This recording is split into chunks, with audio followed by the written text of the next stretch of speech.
Whenever you deal with the best or the most, it's always a hard thing because in my almost 20 years here, I've had a number of really, really interesting cases.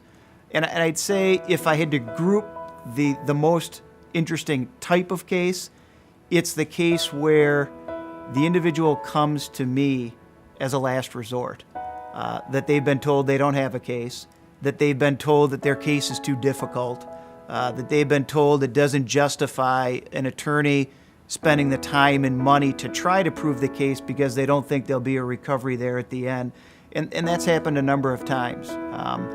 It's happened with a very large multi-million-dollar case, and most recently it happened with a young boy who drove his bike out of his driveway and was hit by a car.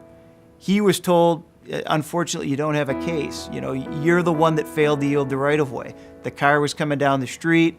You exited the driveway.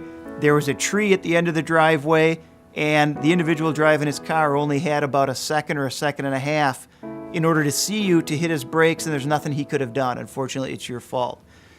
We hired an accident reconstructionist. I ultimately proved that driver was speeding, that had he been going the speed limit and paying attention, he would have seen this young boy exiting the driveway with enough time to hit his brakes and stop. It was a difficult case because, on balance, was our client, did he do something he shouldn't have done? Yes.